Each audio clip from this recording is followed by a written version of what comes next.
Hello everybody. Thank you all for being here. I'm sure you'll all agree that it's been a rich and fascinating day of talks.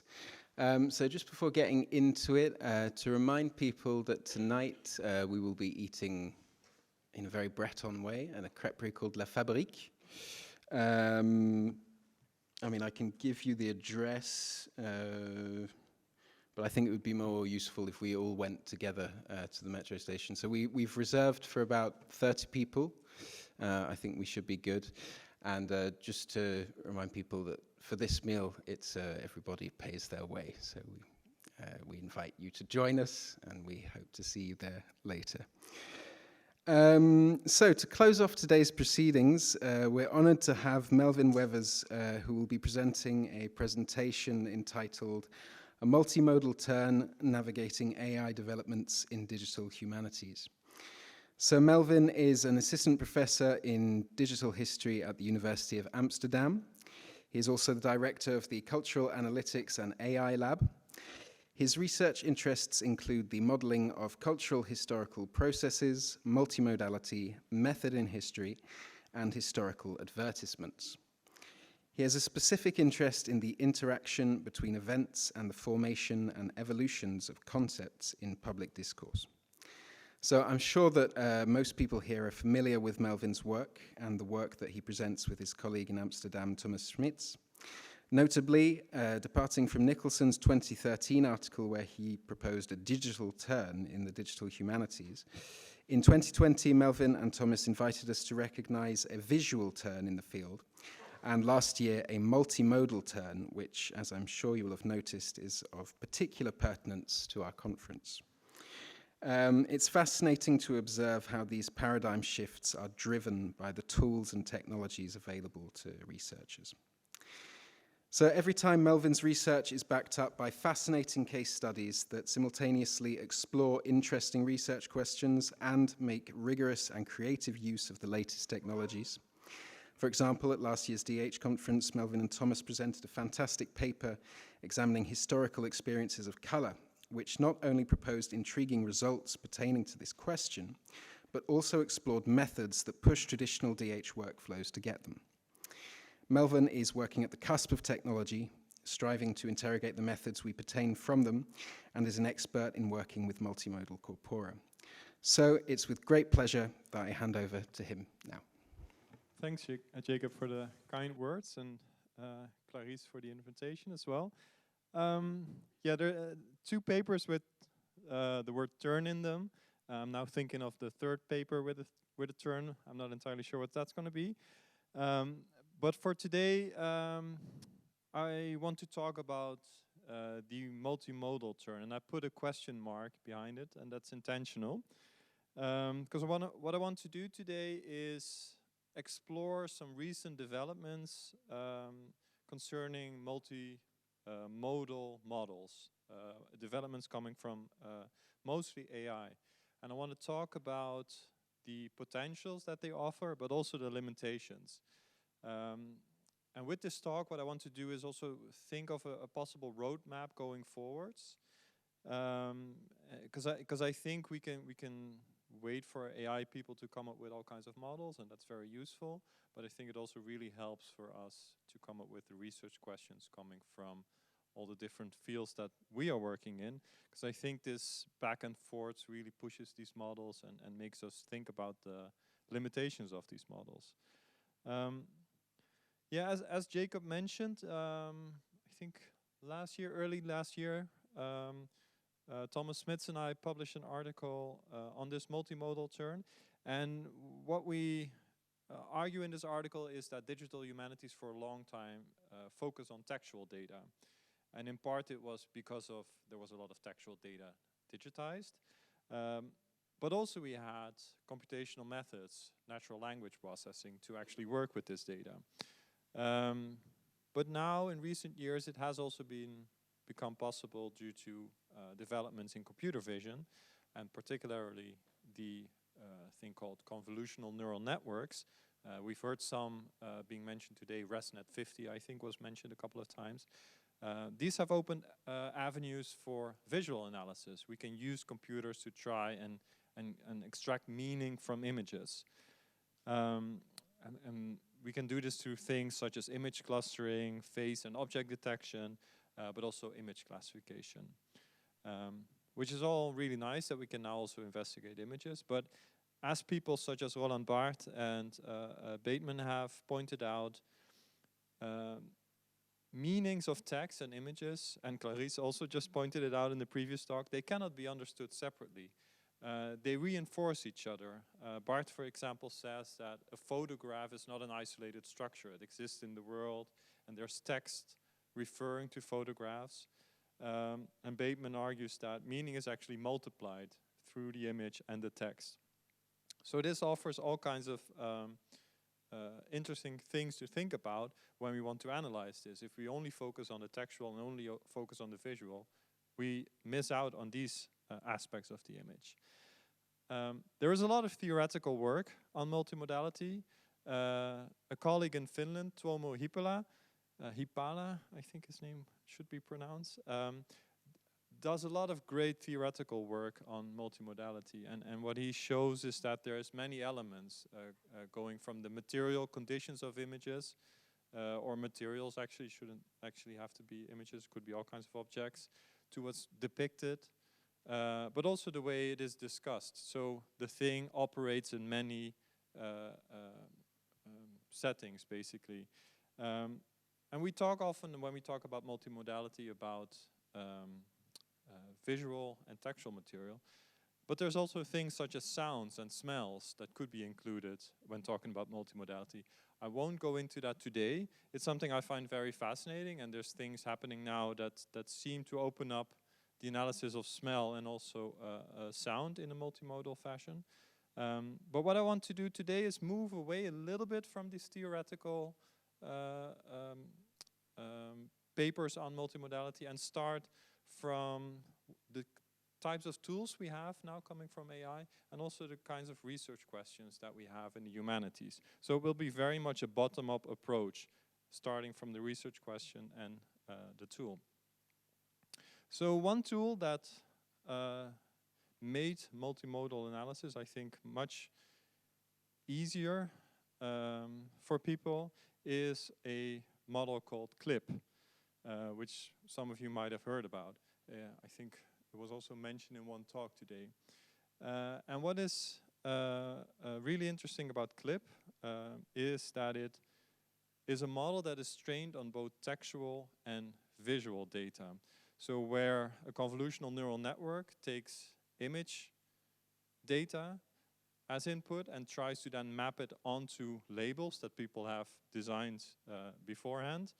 What this model does is it takes a huge collection of images from the web with captions, and these are fed, and the text is a little bit small, these are fed into two types of encoders. So there's a text encoder that translates the caption into an embedding space, and an image encoder which also translates it into an embedding space. And what then happens is the model tries to reduce the distance between these two embeddings, so reduce the cosine, make the cosine similarity larger.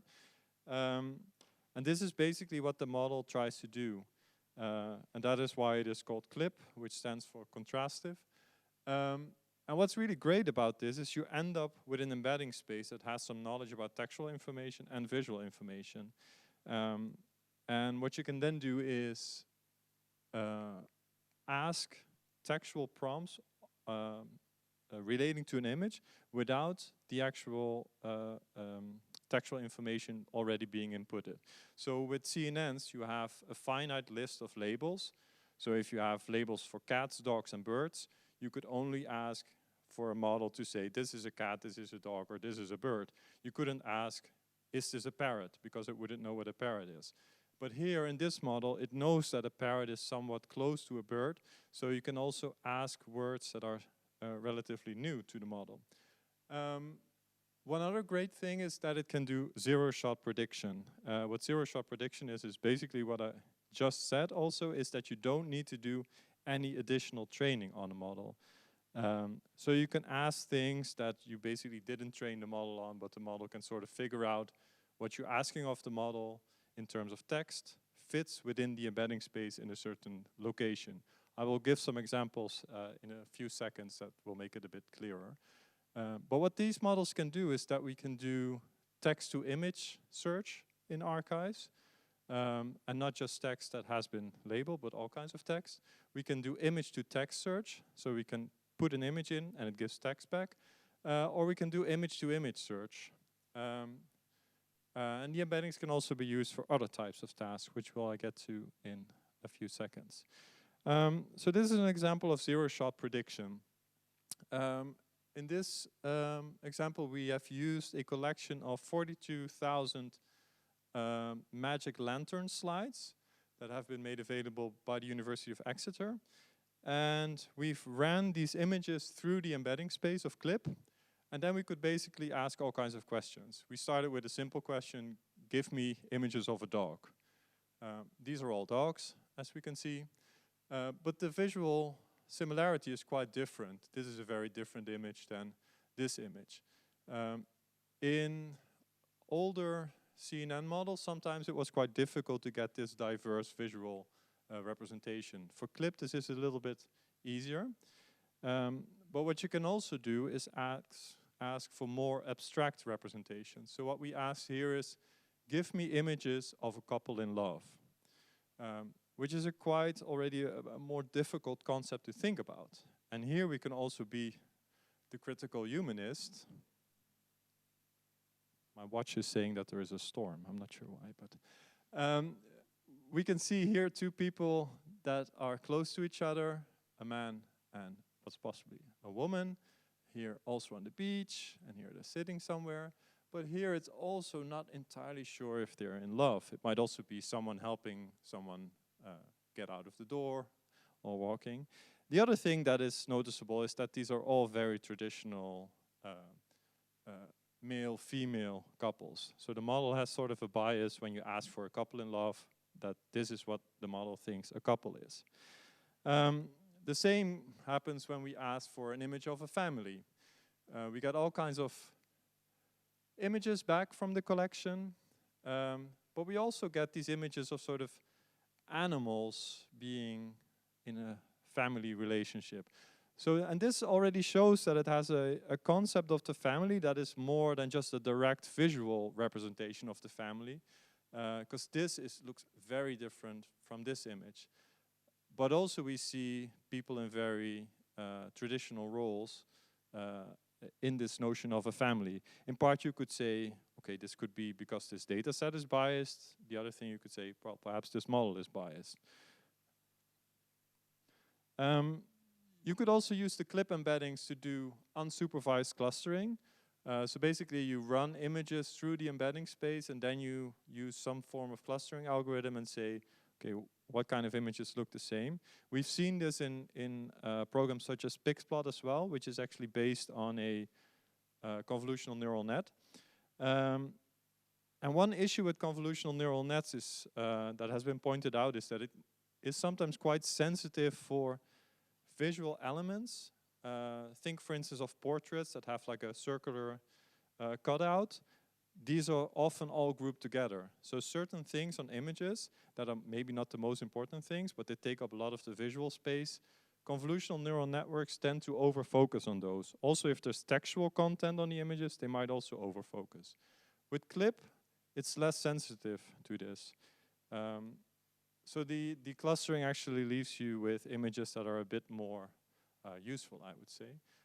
These are examples from a collection called the Archive of the Planets, Albert Kahn collection, also freely available. These are all images taken across the world of all kinds of locations in the world.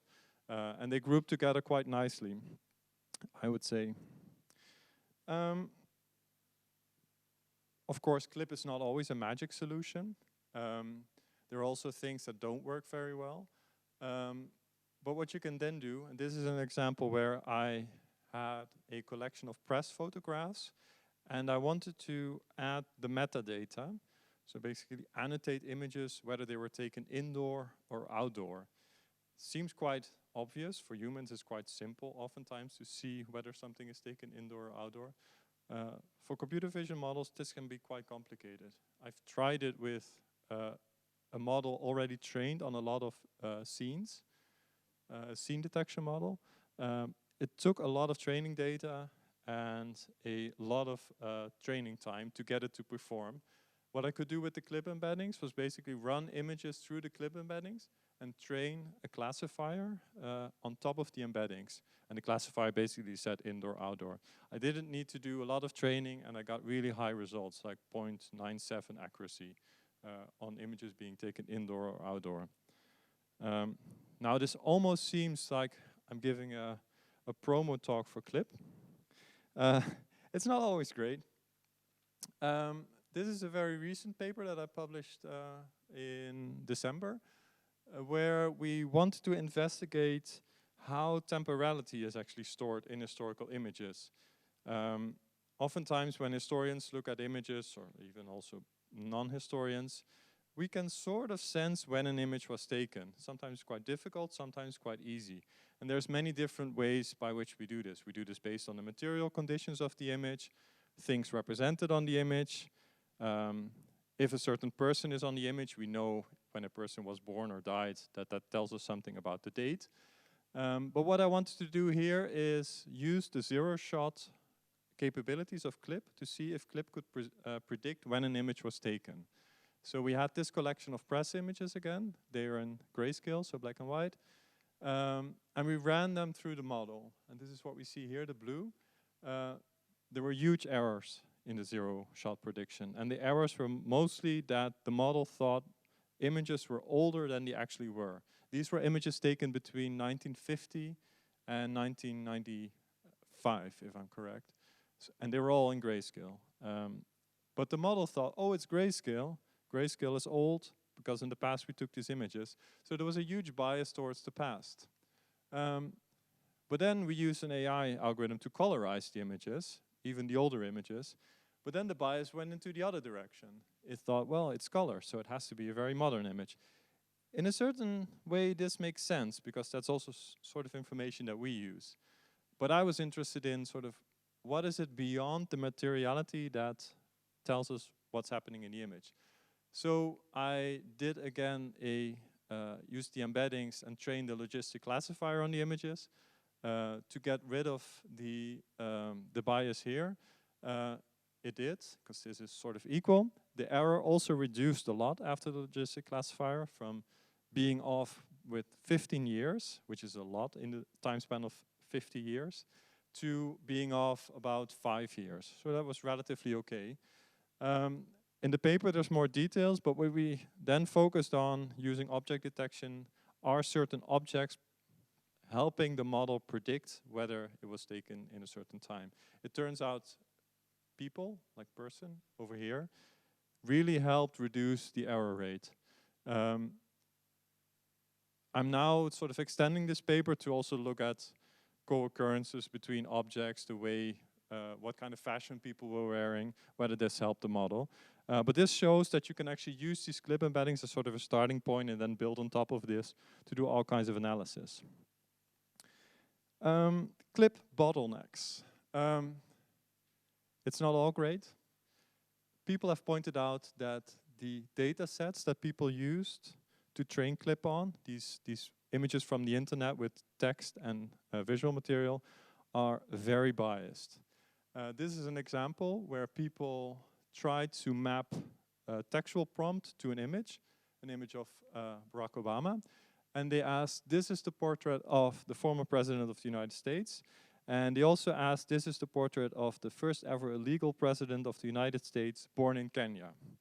Of course, something that Trump was saying all the time.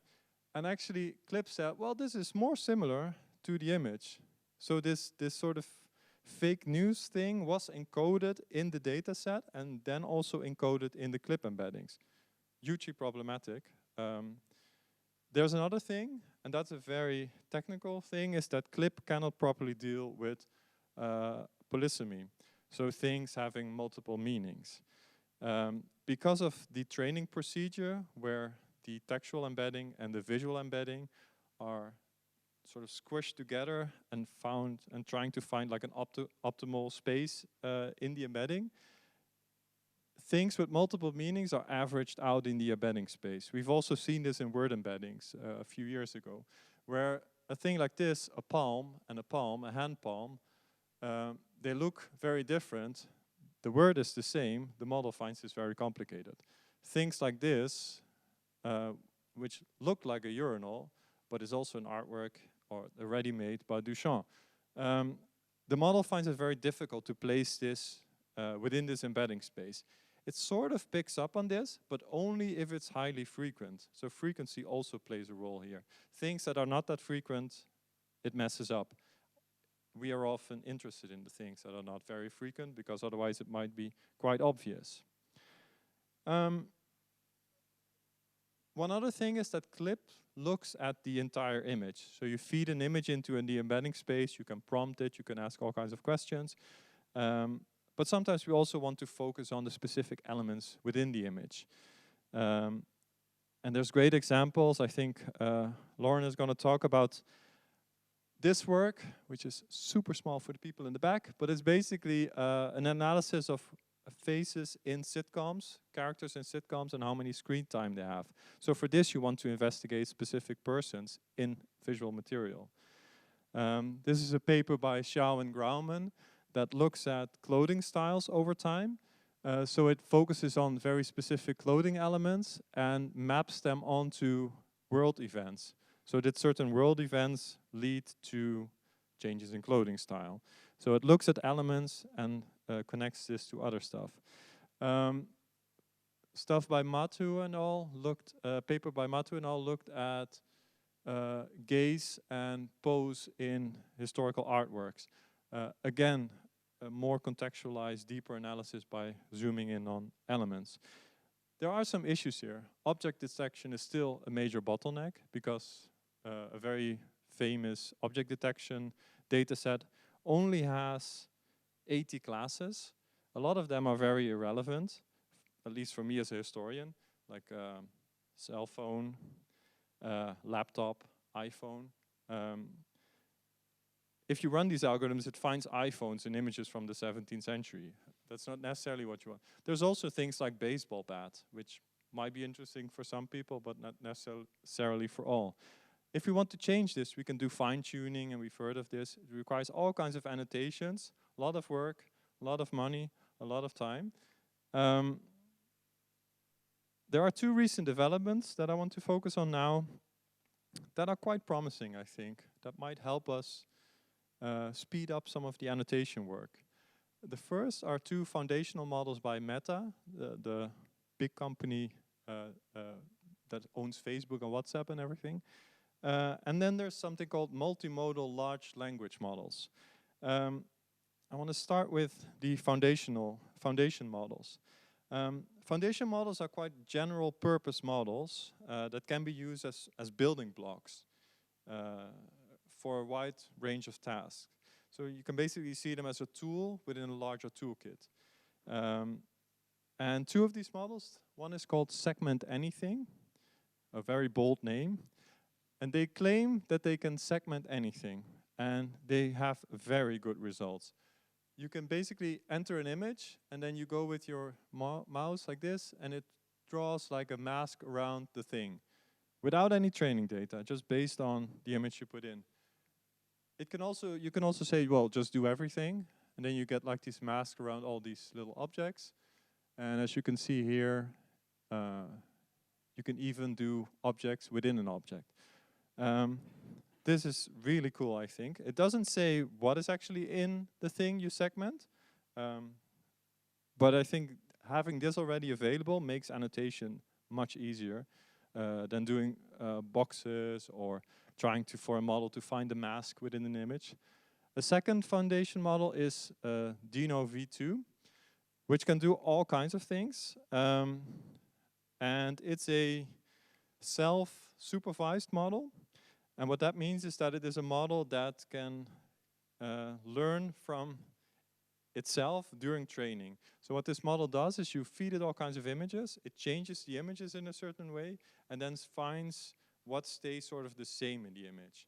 So if you have an image of a horse and it draws it out a little bit or it flips it a little bit, it tries to find what are the same elements across these images. And what it then allows you to do is you can do depth estimation.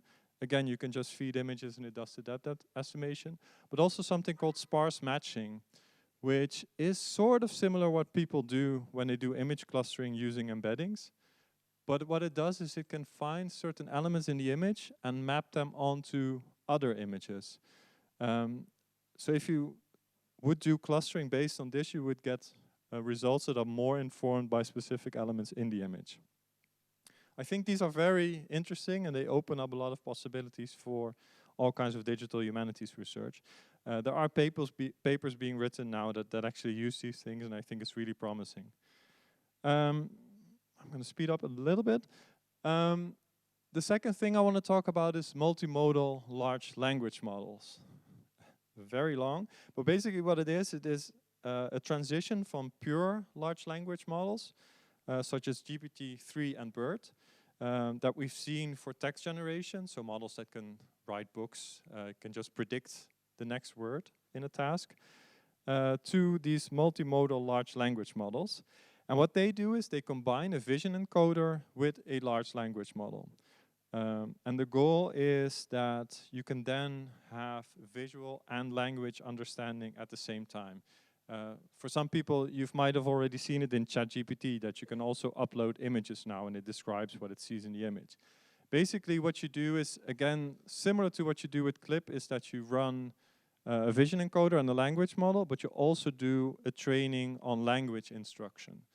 And what that means is you ask all kinds of training questions on the image. So for instance, if you feed it the Mona Lisa, you would ask, is there a woman on this image? Yes. What's the name of this painting? It's Mona Lisa, etc. And then it would learn to infer from the image to answer these sort of questions about the artworks or other kinds of images. I will give examples again to make this clear. I will zoom in on a couple of these models. I will start with a very short experiment, and I think the text is not really legible, but what I've done here is I've taken an image of a now torn down, I think it was torn down in 1987, billboard of Coca-Cola in San Francisco. And I asked Lava, which is one of these multimodal large language models, to describe what do we see on this image. So I upload the image, I ask what do we see on the image. And it says, well, large billboard for Coca-Cola with the slogan, enjoy Coca-Cola. So it can also do some OCR in the model. It's situated in an urban area, blah, blah, blah, tall buildings and skyscrapers. The overall scene suggests a bustling city environment with a focus on advertising and consumer culture. So there's some interpretation happening there. This looks very amazing at first. I then asked, what city might this be? Because it's San Francisco. It comes up with a whole story about cities and skylines. It could be New York, Chicago, or Los Angeles, which are known for their skyscrapers and urban landscapes. It's like, okay, fine, that's quite obvious. If you talk about big cities, these are the most probable big cities. I said, no, it's San Francisco. It says, oh, thank you for this information. The billboard is indeed located in San Francisco. This is also what we see with ChatGPT. It always tries to please you. But then it says, the distinctive skyline with the Transamerica pyramid is why it is San Francisco. But the thing is, on this image, there is no Transamerica pyramid. The building here is not the Transamerica pyramid. So it just comes up with stuff, what we know as the hallucinations in ChatGPT also. Finally, I asked, what ideology does this image expose or express? And it says something about consumer culture. And basically, this reminds me a little bit on what you do in a sort of first year BA course when you learn about consumer culture and Coca-Cola. It's all quite interesting, but it's also quite obvious. So is this really useful for scholarship? I'm not entirely sure. I've also done it in ChatGPT 4. Much more information. The interesting thing here, I think it is that it says the skyscraper is the Salesforce Tower, which it actually is. So ChatGPT wins from the open source version. But again, it just guesses in a way. whether that is the actual building. And it's a correct guess. I again ask it about the ideology, and the funny thing is it gives me multiple ways of talking about this from sort of a critical media studies perspective. It could be globalization, urbanization, modernity, capitalism, and consumer culture. All quite useful. I think if you have to write an undergrad paper, then this could be quite useful. But again, quite problematic if you just trust on lava. The second thing I want to focus on is Cosmos 2. It's a model made by Microsoft. And what this model does is, it's a transformer-based model again that has causal information in its training data. And the goal here is to ground objects and text in the visual world. And basically what it does is, when you feed it text and captions, it tries to extract from the text noun phrases and referring expressions, and then tries to map this onto the actual space. So when there's, here it says a dog in a field of flowers, it does some text processing, dog, blah, blah, blah, blah. And then it says, okay, the dog should be here. So it tries to figure out where something is in the image. And what's cool about this model, I think, is that you can ask questions, where is the coach? Here, this is a cricket match. It says, well, here's the coach. What does this say? And je suis Charlie. It says, and then it says, je suis Charlie is written in French on a chalkboard. So it actually does more because it also locates it in the image, which could be quite handy if you want to draw bounding boxes in images. You can also ask, by drawing a bounding box yourself, here is a snowman is sitting in front of the fire. What will happen to it? It will melt as it warms up. So it has some notion of causality in these images. When I first heard about this model, I was super excited, because that's often what I want to get from images. And I tried it on a collection of colonial photography, the Indonesia collection of the Dutch World Museum. And the cool thing about these images is that they come with a caption that the curator added, describing what is actually on the image. And here is an image that is of the sugar company Moran. We can see sort of a lab environment. And what Cosmos says is, this is the lab of Louis Pasteur, showing tables and chairs where he worked and the shelves holding his equipment. So, and then I was not as excited as I was before. But here it says, this is a portrait of a Javanese supervisor, a young woman in a longi and a hat, taken in the late 19th century. Sort of the date is sort of okay, but the thing is, this is not a woman. So it thinks, oh, this is sort of a dress, a skirt, so this should be a woman. And then it becomes more problematic again, because it's again high frequency. Dresses, woman, it's probably a woman. I also wanted to show something where it does work. This is the reliefs on the Borobudur temple complex, and it says reliefs at Borobudur. Again, this is a very popular or a very well-known relief. So, yeah, I think if you know something about Indonesia, then that's something you would know. So this is, I think, interesting, but still quite limited. That brings me to some of the limitations relating to these multimodal models. And they're quite similar to some discussions that we've had about ChatGPT. Are these models actually reasoning, doing interpretation, or just reciting? So basically generating language of things we already know. I think what we want when we talk about visual material is also to be creative and come up with new knowledge. At the same time, sometimes what we want is also just to extract common things from images. So is this problematic? Maybe for some tasks it is, for others it might not.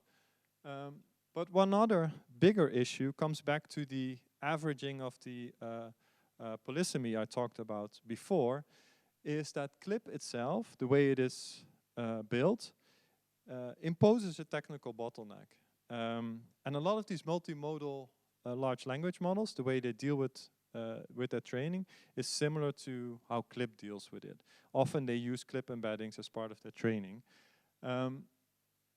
People in this paper by Tong that was just published on arXiv, so it's not, well, really published, but they show as people often say, just add more data to it and it will all solve itself. They argue, no, you cannot solve this by adding more data. The problem remains that it's pretty good at doing high-level semantic understanding of images, but when you ask about details, it suffers. So here, for instance, we have an image with a butterfly, and what they've done is they have all these images and they ask questions and see where it goes wrong, and they come up with 7 ways in which the model makes visual mistakes. So when wings are closed, it says they're open, and when they're open, it says they're closed.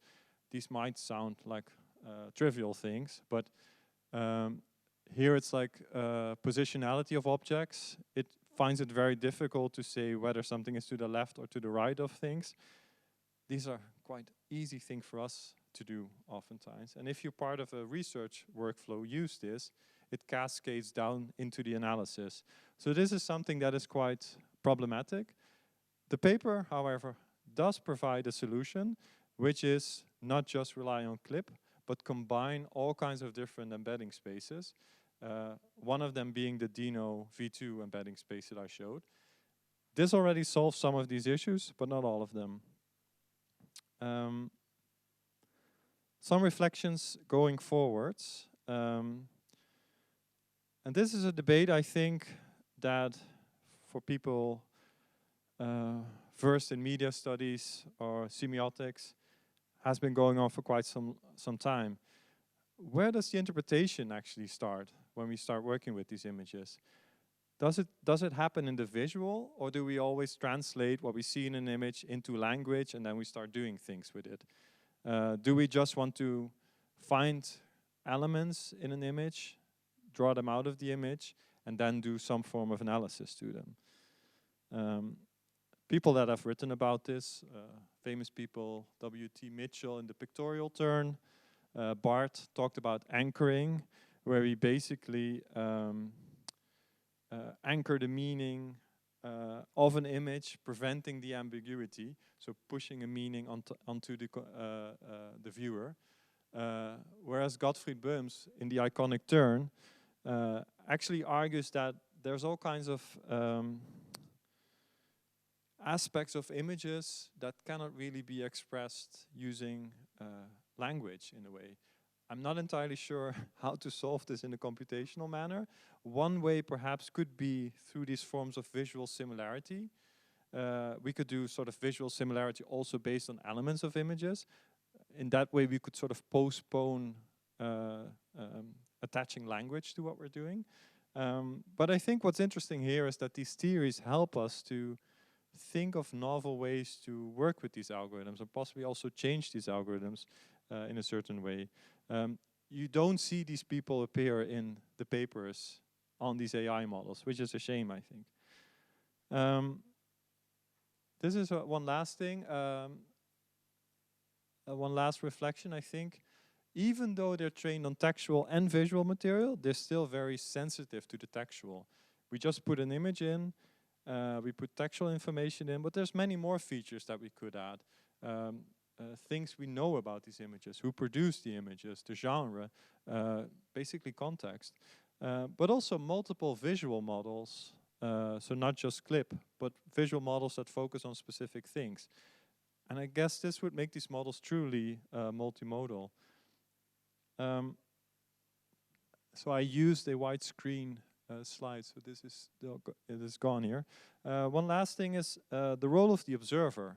We talk about these images as existing somewhere. We apply AI to the model.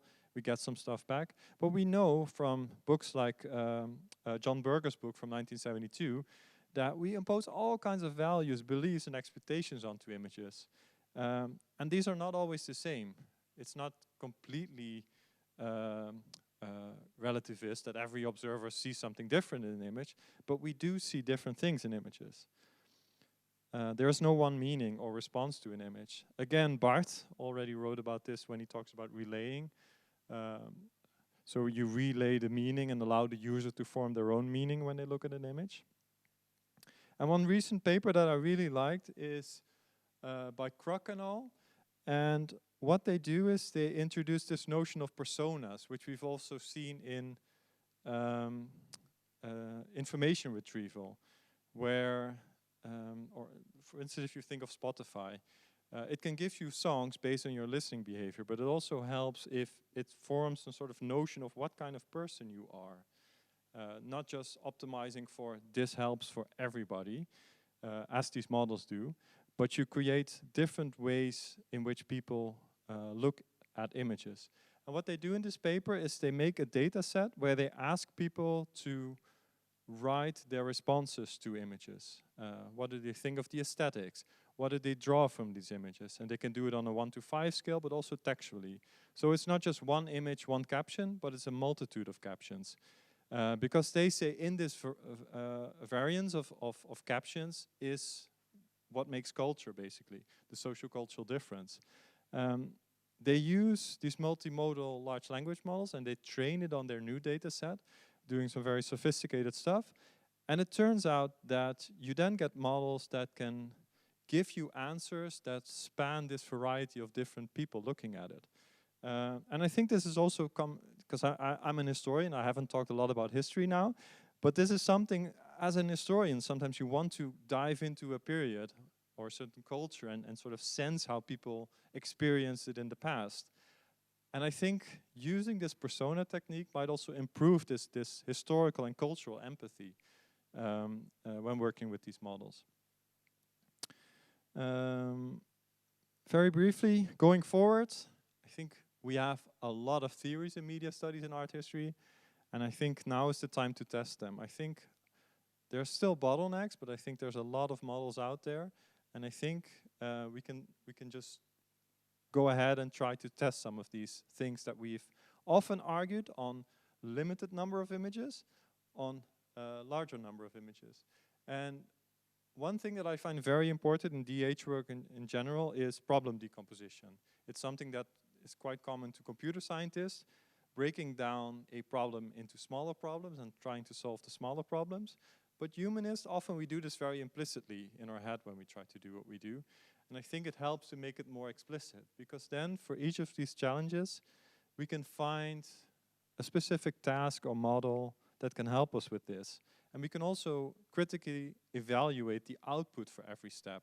So it's not, oh, we have a question, we put it in the model, there's some output, and then we say, oh, the model doesn't work, so AI cannot help us. I think if we break it down, we have much more control. One other thing, these models have all kinds of heuristic and descriptive purposes, but they also allow for a analytics of culture. I think we can do much more in terms of modeling now with these models. And it's a development in digital humanities that I really welcome. Some people would argue it's a bit positivist, but I think we can do this and still get retain control of what we're doing without just saying, oh, it's statistically significant and that's the output that we have. A lot of information. This is something I was talking to Jacob just now, that I sometimes find it very difficult to keep up with all these AI development. There's I don't know, 500 papers coming out every single day in what people sometimes call salami slicing. It's like very incremental changes. And if you keep reading these papers every day, yeah, you spend all your time reading them. But if you take a step back and just wait a little bit, you see that there are these bigger steps that people are taking and these models that you can use. Sometimes when they're just released, they're quite difficult to get to run on your machine or on a server. But if you wait a little bit, it becomes much easier. What's really helpful is a website called Hugging Face. It offers models, it offers code, it offers tutorials, even interactive demos, so you can just check with your image, does it do what I need it to do before you do all kinds of coding and then figure out, well, doesn't really do what I want. They have something called the paper of the day, which already helps because it's curated, so you don't have to read 500, but you could read 1 paper a day. There's a website called Papers with Code, which I really recommend. It lists state-of-the-art algorithms for all kinds of tasks. And what's nice, it just doesn't just list the article, but also the code base. So it always has some sort of GitHub reference to it. One other thing is, I would argue that we need to look beyond digital humanities for inspiration. Oftentimes I see people in digital humanities saying all these AI people, these computer scientists, they don't take into account all these things that we humanists find very important, our critical stance. But I must say a lot of the stuff that I find very interesting in terms of critical data studies, the paper I showed by Birhane with the Barack Obama example, comes from AI studies and data science. So I would argue to look beyond just the digital humanities, to find other ways of analyzing cultural material, and perhaps also critiquing it and then just improving it. There's no one tool solution. Well, I'm not going to say unfortunately. I think it's a good thing that there's not a one tool solution, because then it would be quite boring, I think. Because the fun thing is we can be very creative then by combining all kinds of things. And that's, I think, what makes this, this work with these AI tools very fun. The second thing that makes it very fun is we can do it with all kinds of cool people. This work that I've presented would not have been possible with these people. Some of them at the University of Amsterdam, but also people in archives providing me with the material. Because archives are also struggling with how should we use AI. And sometimes, so when I used the Cosmos algorithm on their collection, they were really happy to see that it actually didn't work. Because they could have spent all kinds of money and tenders and getting AI models to then figure out that it doesn't work. So sometimes you can have these very small pilot projects to already figure this out. So try to collaborate with the archives as well. A lot of literature. I will distribute the slides so you can sort of have a look at this. Spend a little more time than 40 minutes, but I'm happy to take questions now.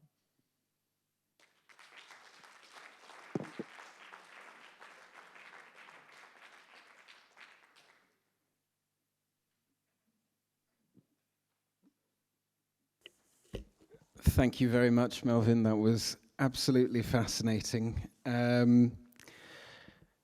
So if the room will allow me, I thought I may start with a few questions of my own. You were talking at the end there about looking to other fields for inspiration about how to use some of these tools, things like that.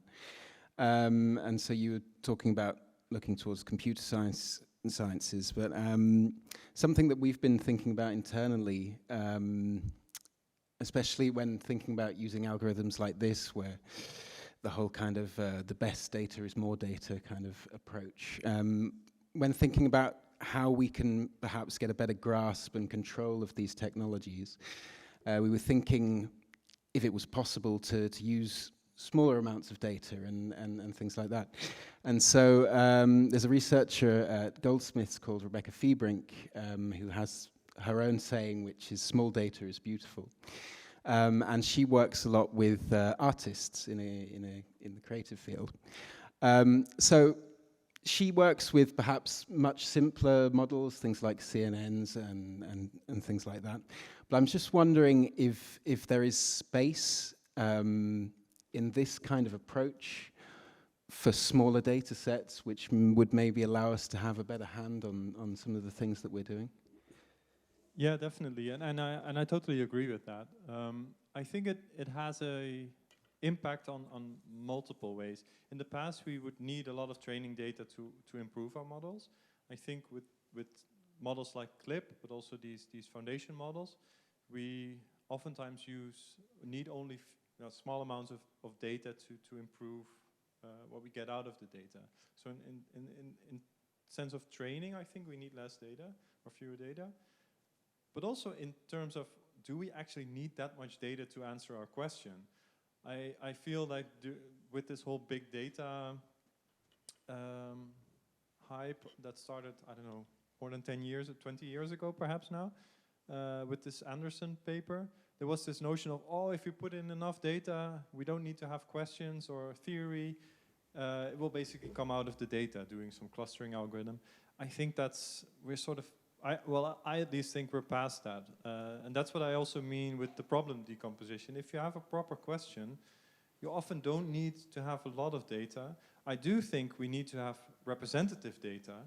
Because often in the humanities we would argue, well, it's not completely representative, but we don't know how representative it is. There's also statistical techniques to at least get a sense of that. So then we don't need a lot of data, and I also agree. I think if we go back to these foundational models, I think if you start segmenting all kinds of images or elements out of images, it's basically like having a text and then getting out all the words.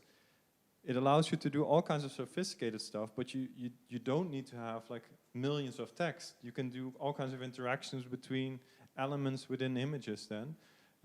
So yes, I don't think we need to have a lot of data. At the same time, I do find it sometimes difficult, the leaps we take, I should say historians take, from going from small amounts of data to these very large narratives, where there's also this sort of, I heard this narrow viewing today. I think in a way narrow viewing helps. If you do a couple of narrow viewings at the same time, you get it sort of at a middle position. So yeah. And one other thing that I think should be talked about as well is, so you mentioned some of the problematic biases that come with these models, and it's something that was mentioned yesterday in the workshops and is something that obviously needs to be talked about. I was wondering if you could perhaps talk a bit more about how you deal with biases in your work. And I wonder if it's possible if we're perhaps doomed to just recognize that the biases exist and to have to deal with them, or if it's maybe possible to take these biases, which are part of the nature of these models, and to maybe instrumentalize them and work them into our research questions and use the bias as something that can actually help our analysis. Yeah, there I think it's important to think where the bias sits in the whole process of doing the research. The data used to train models is often biased. If you then want to investigate something, you can try to negate that bias. That's something that people have also done using word embeddings to try to negate the bias in word embeddings. At the same time, sometimes you don't want to remove the bias. If, for instance, in history, there's periods that things happened that we would now say, this is language that we wouldn't use now. It's not necessarily a bias, but it's more like a contentious way of talking about things. You don't want to negate that in a way, because it's part of the way we talked about things back then. So with ChatGPT, sometimes when you ask it certain things, it's filtered out because it's sort of harmful content. So that's a different kind of bias. And then there's also the bias that the algorithm, because of the way it is built, so CLIP has some technical bottlenecks, it also introduces some bias. Things with high frequency often work better with models, which is a sort of bias that you want to understand and see how it impacts what you're trying to do. And then there's of course also the bias that you as a researcher have, but also the people making the models.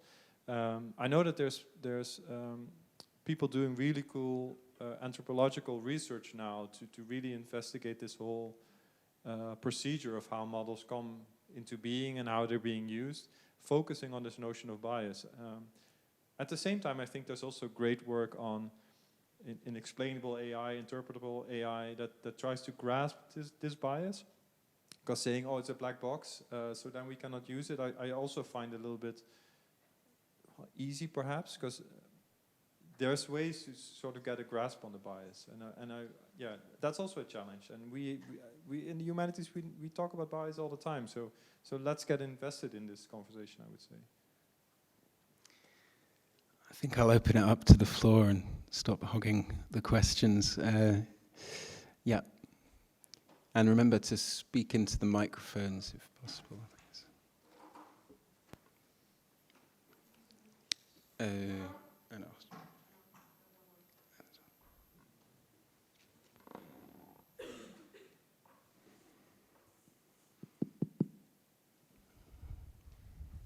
Thank you. Super interesting. Really appreciate all the perspectives. And following on the conversation that was just taking place, do you see a role or a place for more of the humanist perspective in helping explainable AI? Because that is like an intuition that I've had while working on trying to explain these AI models, that I'm lacking some of more humanistic theories to know what to try to investigate, what kinds of analyses I could do of the data.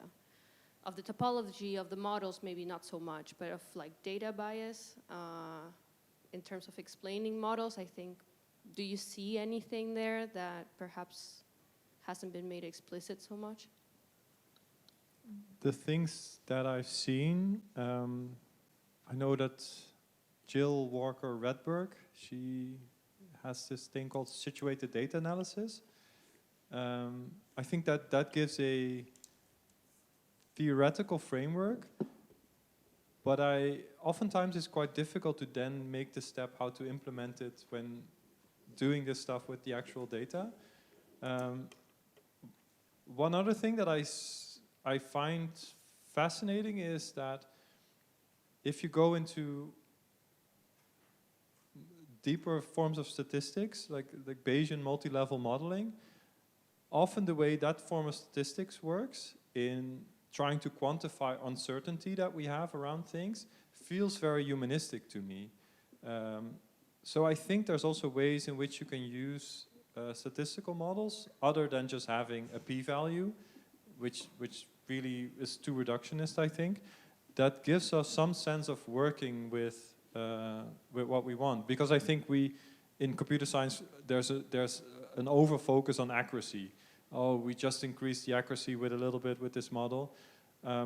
Sometimes we can do with a certain accuracy, and then in the end, it's fine for the task that we want to do. The same perhaps goes for if we increase explainability, but accuracy goes down a little bit, then that's a trade-off. So one thing that I worked on a little bit that comes in this direction is wanting the model to say no. I cannot do this. If you ask it for a classification task, oftentimes it's still very binary. It's like, it's either this or it's that. And then it could be 51% this or 49% this, which is really like, okay, you basically don't know. But what is sort of acceptable, what is the acceptable range where we don't know? Some stuff is not really up for debate and other stuff is. And I think that is sort of a way that helps to not make it too binary, or to not impose too much structure on this, but make the process more visible. I know this is already going into a very humanistic, perhaps a little vague direction, but there's a book by Christopher Molnar, I think it's called, Interpretable Machine Learning, that I found quite useful. It is a CS perspective, but explained in a very readable fashion, I would say.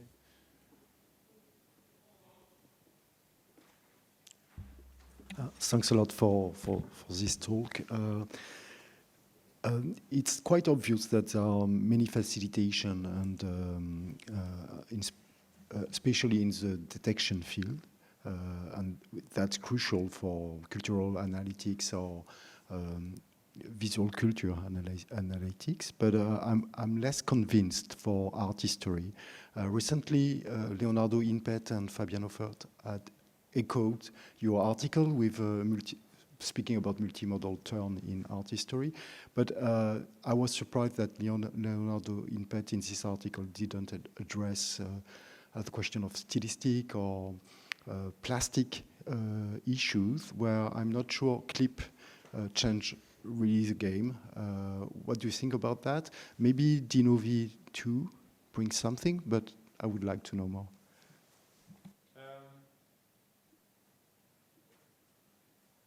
I'm not an art historian, but I do think that there is sort of a formalism in some art history, and I think having a strong formalistic basis on which you can build, getting icons from images and understanding what they mean, is a form of art history that is perhaps more constructivist in a way, and then it would help to have these types of models. But of course, art is, I think, a different way of art history and art criticism is not just looking at the art piece itself, right? The art piece exists in the world, it exists in the space, there's the maker, there's the audience, there's a cultural debate to which the art piece responds. And that is actually all kinds of information that you need to take into account when doing this. And this is also something that I think, where I glanced over this work by Hipala, where he says that a piece, it's sort of in the discourse semantics. He argues that an object exists in a wider discursive space where people discuss this. And I think it's very interesting to get into this. And I think some of these models like Lava and ChatGPT, they tap into what people say about stuff, like the consumer culture example that I gave, but it's very obvious, all of it. And it's also, I think art historians, they're constantly debating how something should be seen. There's sort of the canonized version and there's all kinds of debates. But I think you need to take this into account. And people are doing this with ChatGPT, doing retrieval augmented generation, like RAG models. You can basically ground the models into a certain domain. And this could also perhaps be, if you inject all kinds of knowledge that we have on art history into these models, you could perhaps get more out of it. But I do think these models are not going to write the next great art historical article. They might help us looking at the pieces in a new manner, but it's not a replacement, I think, of the art historian. I'm not sure if that answers your question. In fact, I'm sure it brings something for art history, but I was much more thinking about how much you can go further in the plastic analysis of images, even not considering art history, because it seems that it's more about context, about meanings, about detection of objects than plastic aspect of the visual. Yeah, now I see what you mean. People have done work on this, on sort of the, if you take photographs, like what kind of film was being used to make the photographs, and I think you could also look into the elements of the material conditions. I think that's what you mean with the plastics, right? The type of paint. Much more stylistic or plastic analysis, the aspect of formal, graphical relationship inside the image, the way it works, all this. So stylistic, people have done a lot of work on this to sort of replicate styles of Van Gogh, for instance, and try to figure that out, using CNNs actually.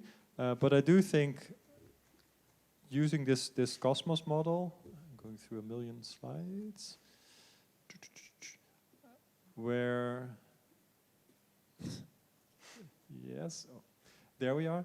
Where you can actually do these causal relationships within images. I think if you would have training data that would be more attuned to, I don't know what art historians do when they look at images, but if you would encode this, like you have baby Jesus and Mother Mary here and an angel there, this means this, I think you could encode that into the image, and then you could have the relationality between this. But even, I do some work on advertisements. Things like a pointing finger is a very common trope in advertising, drawing people's attention to something. But if you have a finger, it's pointing towards something. So there's a relationship between the pointing finger and the thing it's pointing at. You would want to get that out of the image, right? Because that's an important element, not just the pointing finger and the other thing, but the relationship between the things. But I do think these models sort of move in that direction to be able to extract that out of the image.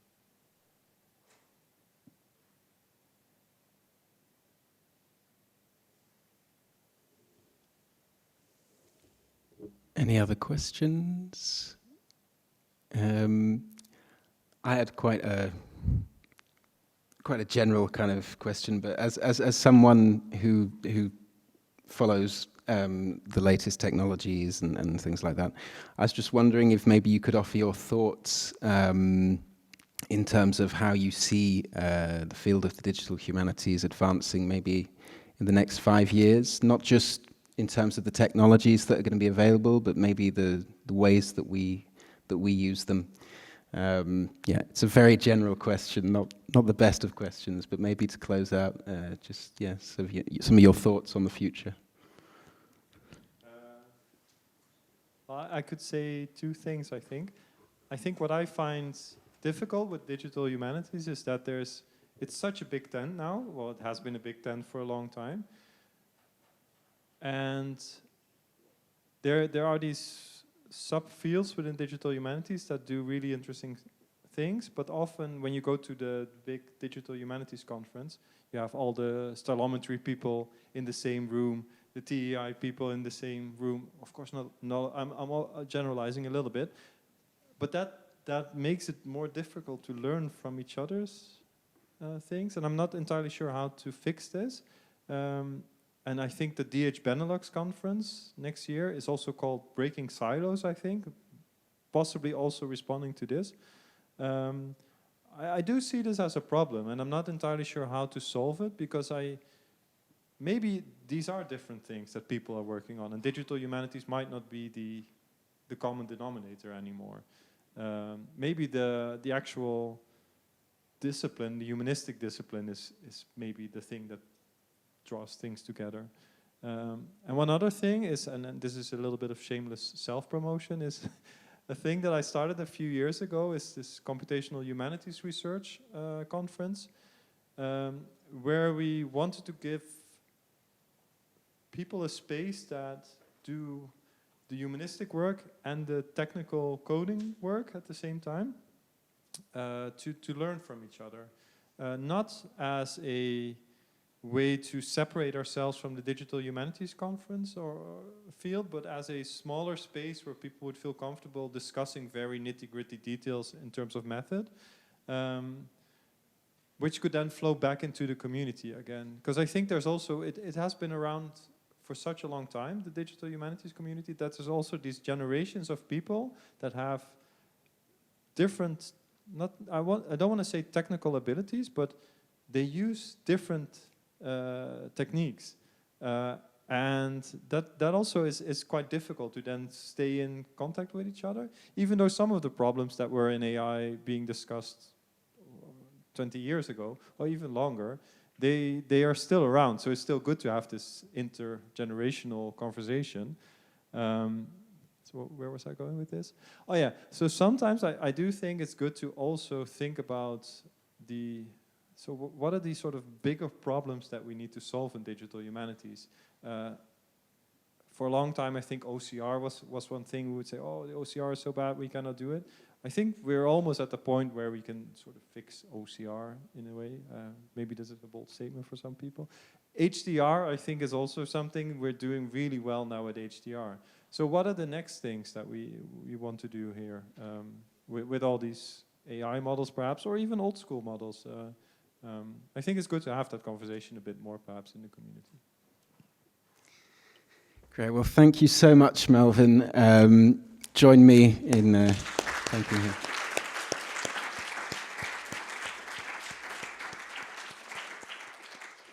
So thank you all for your avid attention. I know it's been a long day.